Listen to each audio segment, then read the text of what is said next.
मैं आप लोगों के लिए 9 वाला जो चैप्टर है उसी को ही कंटिन्यू कर रही हूँ, जिसमें आज अपन कुछ छोटी छोटी डेफिनेशन क्लियर करेंगे। बहुत छोटा सा टॉपिक है। देखिए अपनी ये तो बात हो चुकी थी कि मिरर टू होते हैं, हो चुकी थी ना अपनी ये बात।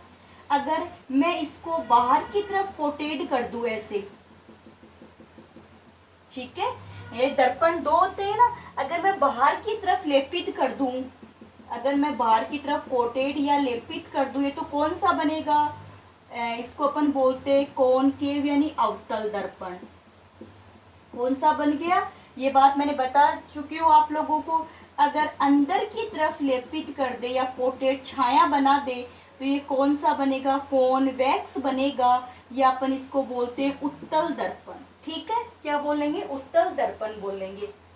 चलिए अब मैं आपको कुछ डेफिनेशन क्लियर करके देती हूँ। वो देखिए आप डेफिनेशन, जिसे सबसे पहले मैं यहाँ बनाती हूँ, ये लिया दर्पण बना रही हूँ मैं, बाहर की तरफ ये कवर कर देती हूँ, तो बाहर की तरफ कवर करूंगी तो कौन सा बनेगा? अवतल दर्पण। क्या बनेगा? अवतल दर्पण। ऐसे आप चाहो तो इधर उत्तल बना लो, ये लीजिए उत्तल बन गया, यानी ये कौन सा हो गया? Convex, sorry concave. कौन सा हो गया? कॉनकेव। ठीक है, कॉनकेव को हिंदी में क्या बोलेंगे? अवतल दर्पण। तो ये मैंने बना दिया, अवतल दर्पण बना दिया। अब देखिए ये कौन सी सतह है?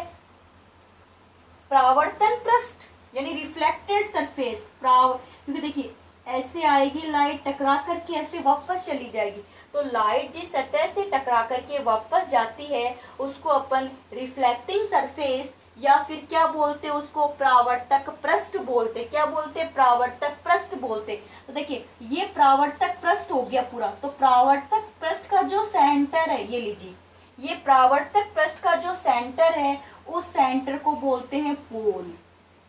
उसको अपन लिखते हैं ओ से। किससे लिखेंगे? ओ। तो ये पोल हो गया। परावर्तक पृष्ठ का जो बिंदु, मध्य बिंदु होता है उसको क्या बोलते हैं अपन? पोल यानी ध्रुव बोलते हैं। क्या बोलेंगे? ध्रुव बोलते हैं, जिसको किससे लिखते हैं? ओ से लिखते हैं। इतनी बात समझ में आ गई ना? परावर्तक पृष्ठ या रिफ्लेक्टेड सरफेस का मतलब है जहां से लाइट टकरा करके वापस लौटती है, जहां से लाइट टकरा करके वापस लौटती है। तो the mid point of the, तो बीच का बिंदु हो गया the mid point of the reflected surface या परावर्तक पृष्ठ का मध्य बिंदु क्या कहलाता है? ओ कहलाता है। इतनी बात क्लियर हो गई सभी के। चलिए अब यहाँ देखिए, यहाँ जैसे मैं ये गोला बनाऊं, गोला, गोला पता है ना, एक गोला होता है गोल, यानी कि स्फीयर। इंग्लिश में अपन इसको क्या बोलेंगे? स्फीयर। हिंदी में क्या बोलते हैं? गोला। तो देखिए ये जो गोला है इसका ये सेंटर पॉइंट है ना, मध्य बिंदु, ऐसे करके तो बनाते हो स्फीयर, है ना। तो ये इसका क्या हो गया? केंद्रक, केंद्र बिंदु हो गया। ठीक है, क्या हो गया इसका? केंद्र बिंदु यानी सेंटर।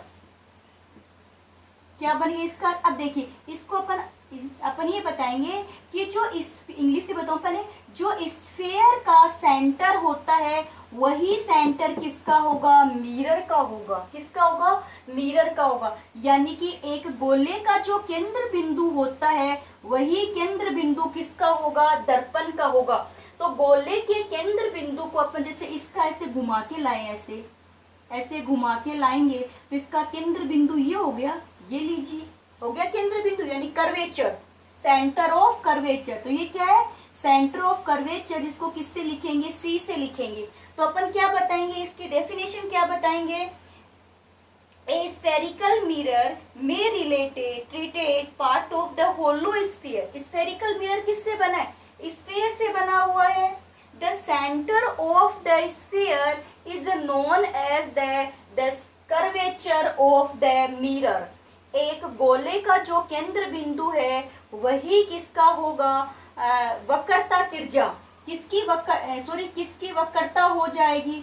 वही वक्रता एक किसकी हो जाएगी? दर्पण की हो जाएगी। तो सी क्या है? कर्वेचर ऑफ सेंटर, जिसको वक्रता बोलते हैं।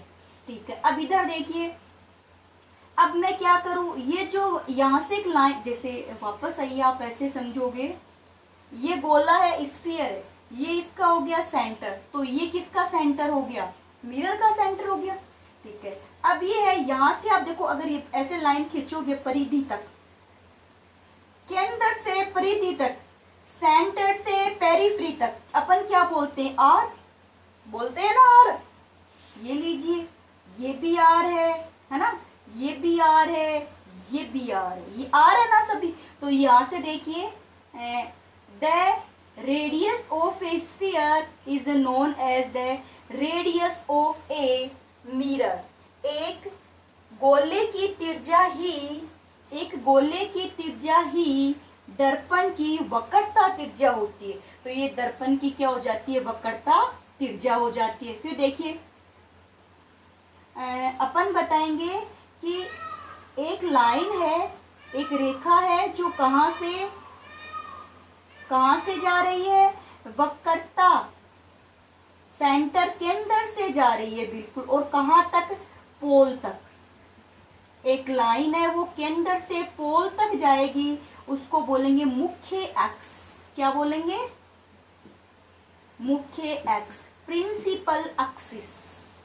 क्या होगी? मुख्य एक्स, प्रिंसिपल एक्सिस। तो principal, the lining join the pole and the centre of curvature. एक लाइन जो पोल और सेंटर ऑफ कर्वेचर को जोड़ रही है उसको प्रिंसिपल एक्सिस बोलेंगे। एक लाइन जो किसको जोड़ रही है? वक्रता, जो किसको जोड़ रही है? केंद्र और वक्रता और ध्रुव को जोड़ रही है। किस? ये ध्रुव है ना, ध्रुव को जोड़ते उसे क्या बोलते हैं? मुख्य एक्स बोलते हैं। क्या बोलते हैं? मुख्य एक्स, प्रिंसिपल एक्सिस बोलते हैं। इतनी बात क्लियर होगी। अब देखिए आगे, और मैं एक बार यहाँ से हटा दूं है आपकी और टॉपिक समझाने के लिए। अब देखिए, जैसे यहाँ से ये आपतित किरण है, ठीक है, ये यहाँ से टकरा के ऐसे निकल गई, और देखिए और किरण आती, यहाँ से आती है, टकरा के निकल जाती है, निकल गई ना। यहाँ से भी अगर अपन कोई किरण डाले, प्रकाश की किरण डाले, टकरा करके ये भी निकल गई। यानी सब कहाँ पर आके मिली? यहाँ आके मिली है, एक मध्य बिंदु पर आके मिलती है। कि इंसिडेंट रे है, reflected by the reflected surface and incident ray reflected the other direction, the all reflected ray meet a midpoint. all reflected ray, सभी reflected ray एक मिड पॉइंट पे मिलती है। कहाँ पे मिलती है? एक मिड पॉइंट पे मिलती है। जिस मिड पॉइंट पे मिलती है उस मिड पॉइंट को बोलेंगे फोकस। क्या बोलेंगे उसको? फोकस बोलते हैं हिंदी में या इंग्लिश में? हिंदी में फोकस ऐसे लिख देते हैं। आपको बात समझ में आ गई क्या मैं क्या बता रही हूँ? कि देखिए, ये हो गई मुख्य अक्ष, ठीक है।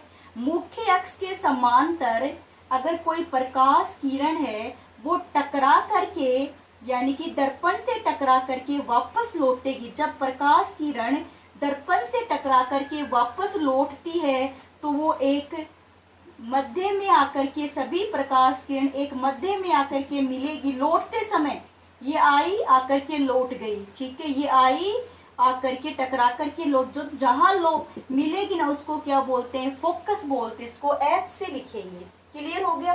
अब और देखिए आप आगे, फोकस और ध्रुव के बीच में, ये ना फोकस और ध्रुव के बीच में, किसके बीच में? फोकस और ध्रुव के बीच में। देखिए ये रहा फोकस और ध्रुव के बीच की जो दूरी है, फोकस और ध्रुव के बीच की जो दूरी है उसको बोलते हैं अपन फोकल लेंथ, फोकस दूरी। क्या बोलेंगे उसको? फोकस दूरी बोलेंगे। क्या बोलते हैं? फोकस दूरी बोलते हैं। अब फोकस दूरी को अपन स्मॉल एफ से लिखेंगे। किससे लिखेंगे? स्मॉल एफ से लिखते। देखो, फोकस को तो लिखते हैं कैपिटल एफ से, और दूरी को किससे लिखेंगे? स्मॉल एफ से लिखेंगे। क्लियर हो गई इतनी डेफिनेशन सभी स्टूडेंट्स की? तो आज के लिए केवल आपको ये परिभाषा ही देखनी है, छोटी छोटी परिभाषा की किस पार्ट को क्या बोला जाता है। चलिए ठीक है। अब आप वीडियो देखने के बाद में जब आपके समझ में आ जाएगा तो आप कमेंट में नाम लिख के छोड़ोगे कि मैंने वीडियो देखा है, मेरे टॉपिक समझ में आ गया है।